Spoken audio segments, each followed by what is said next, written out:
Hello. ಯಾರು? ಇದು Tata C ಒಂದು ಗಾಡಿ ಕಳಿಸ್ಕೊಟ್ಟಿದ್ರಲ್ಲ. ಹಾಂ ಸರ್ ಕಳಿಸಿದ್ವಿ. ಮಾಡಲ್ ಎಷ್ಟು ಗಾಡಿ?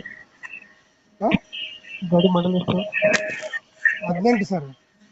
ಓನರ್ ಎಷ್ಟು ಇದ್ದಾರೆ? Second one sir. ಡಾಕ್ಯುಮೆಂಟ್ಸ್ ಎಲ್ಲ ರನ್ನಿಂಗ್ ಇದೆಯಾ? ಇಲ್ಲಿ ಇನ್ಸೂರೆನ್ಸ್ ಎಫ್ ಸಿ ಇಲ್ಲ ಸರ್. ಇನ್ಶೂರೆನ್ಸ್ ಎಫ್ ಸಿ ಇಲ್ವಾ? ಹ್ಞೂ ಏನು ಮಾಡಿಸ್ಕೊಡ್ತೀರಾ ಹಂಗೆ ಕೊಡ್ತೀರಾ? ಸರ್ ಮಾಡಿಸಿದ್ರೆ ಮಾಡಿಸ್ಕೊಡ್ತೀವಿ, ಇಲ್ಲದ್ರೆ ಹಂಗೆ ಕೊಡೋದು ಹಂಗೆ ಕೊಡ್ತೀವಿ. ಗಾಡಿ ರನ್ನಿಂಗ್ ಎಷ್ಟಾಗಿದೆ? ಗಾಡಿ ರನ್ನಿಂಗು 47,000 ಹೊಡೆ ಸರ್. Tyre condition? ಬೇರೆ 4 ಪ್ರೆಸ್ ಇದೆ ಸರ್, ಹೊಸ 4. ಎಷ್ಟು ಕೊಡುತ್ತೆ ಮೈಲೇಜ್ ಗಾಡಿ ಇದು? ಒಂದು 14-15 ಬರ್ತದೆ ಸರ್. ಯಾವುದು ಲೋನ್ ಇಲ್ಲ ಅಲ್ಲ ಗಾಡಿ ಮೇಲೆ? ಲೋನ್ ಇಲ್ಲ ಸರ್, ಎಲ್ಲ ಲೋನ್ ಇಲ್ಲ. ಕಾಸು ಲೋನ್ ಇಲ್ಲ. ಗಾಡಿ ಕಂಡೀಷನ್ ನೀಟಾಗಿದೆಯಾ? ನೀಟೇ ಇದೆ ಸರ್. ಎಲ್ಲಿ ಬರುತ್ತೆ?